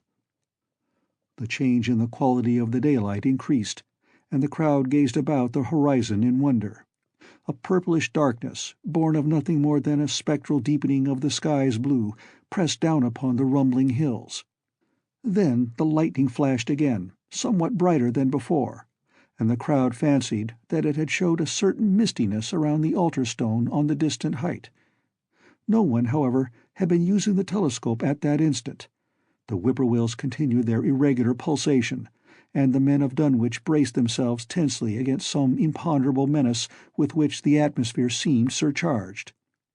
Without warning came those deep, cracked, raucous vocal sounds which will never leave the memory of the stricken group who heard them. Not from any human throat were they born, for the organs of man can yield no such acoustic perversions. Rather, one would have said they came from the pit itself, had not their source been so unmistakably the altar stone on the peak. It is almost erroneous to call them sounds at all, since so much of their ghastly, infra-bass timbre spoke to dim seats of consciousness and terror far subtler than the ear. Yet one must do so, since their form was indisputably, though vaguely, that of half-articulate words. They were loud as the rumblings and the thunder above which they echoed, yet did they come from no visible being. And because imagination might suggest a conjectural source in the world of non-visible beings, the huddled crowd at the mountain's base huddled still closer, and winced as if in expectation of a blow. Yugnai, thufknaga, Yog Sototh, rang the hideous croaking out of space. Yabthink, Yeheye, Nagurkudle. The speaking impulse seemed to falter here, as if some frightful psychic struggle were going on. Henry Wheeler strained his eye at the telescope, but saw only the three grotesquely silhouetted human figures on the peak, all moving their arms furiously in strange gestures as their incantation drew near its culmination. From what black wells of acherontic fear or feeling, from what unplumbed gulfs of extra-cosmic consciousness or obscure, long-latent heredity were those half-articulate thunder-croakings drawn? Presently they began to gather renewed force and coherence as they grew in stark, utter, ultimate frenzy. Ya, yaha, ya,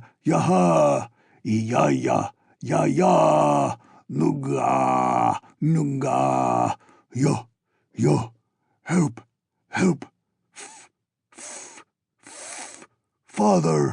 Father, Yog Sothoth. But that was all. The pallid group in the road, still reeling at the indisputably English syllables that had poured quickly and thunderously down from the frantic vacancy beside that shocking altar stone, were never to hear such syllables again. Instead, they jumped violently at the terrific report which seemed to rend the hills, the deafening, cataclysmic peal whose source, be it inner earth or sky, no hearer was ever able to place. A single lightning bolt shot from the purple zenith to the altar stone, and a great tidal wave of viewless force and indescribable stench swept down from the hill to all the countryside.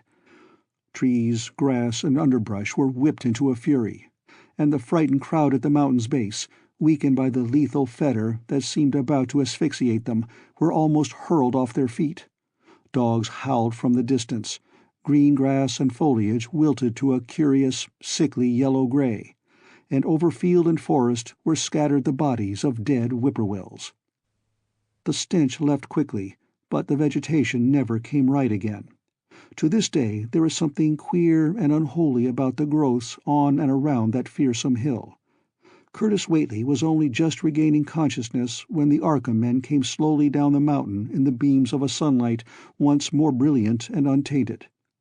They were grave and quiet, and seemed shaken by memories and reflections even more terrible than those which had reduced the group of natives to a state of cowed quivering. In reply to a jumble of questions, they only shook their heads and reaffirmed one vital fact. "The thing has gone forever," Armitage said. "It has been split up into what it was originally made of, and can never exist again. It was an impossibility in a normal world. Only the least fraction was really matter in any sense we know. It was like its father, and most of it has gone back to him in some vague realm or dimension outside our material universe. Some vague abyss out of which only the most accursed rites of human blasphemy could ever have called him for a moment on the hills." There was a brief silence, and in that pause the scattered senses of poor Curtis Whately began to knit back into a sort of continuity, so that he put his hands to his head with a moan. Memory seemed to pick itself up where it had left off, and the horror of the sight that had prostrated him burst in upon him again. "Oh, oh my God! That half-face! That half-face on top of it! That face with the red eyes and crinkly albino hair, and no chin, like the Whateleys. It was a octopus, centipede, spider kind of thing, but they was a half-shaped man's face on top of it, and it looked like Wizard Whately's, only it was yards and yards across." He paused exhausted, as the whole group of natives stared in a bewilderment not quite crystallized into fresh terror. Only old Zebulon Whately, who wanderingly remembered ancient things but who had been silent heretofore, spoke aloud. 15 year gone," he rambled. "I heerd old Whately say as how some day we'd hear a child o' old Lavinia's a-callin' its father's name on the top o' Sentinel Hill." But Joe Osborne interrupted him to question the Arkham men anew. "What was it, anyhow? And however did young Wizard Whately call it out of the air it come from?" Armitage chose his words carefully. "It was, well, it was mostly a kind of force that doesn't belong in our part of space, a kind of force that acts and grows and shapes itself by other laws than those of our sort of nature. We have no business calling in such things from outside, and only very wicked people and very wicked cults ever try to. There was some of it in Wilbur Whately himself, enough to make a devil and a precocious monster of him, and to make his passing out a pretty terrible sight. I'm going to burn his accursed diary, and if you men are wise, you'll dynamite that altar stone up there and pull down all the rings of standing stones on the other hills. Things like that brought down the beings those Whateleys were so fond of, the beings they were going to let in tangibly to wipe out the human race and drag the earth off to some nameless place for some nameless purpose. But as to this thing we've just sent back, the Whateleys raised it for a terrible part in the doings that were to come. It grew fast and big from the same reason that Wilbur grew fast and big, but it beat him because it had a greater share of the outsideness in it. You needn't ask how Wilbur called it out of the air. He didn't call it out. It was his twin brother, but it looked more like the father than he did." The end of The Dunwich Horror by H. P. Lovecraft.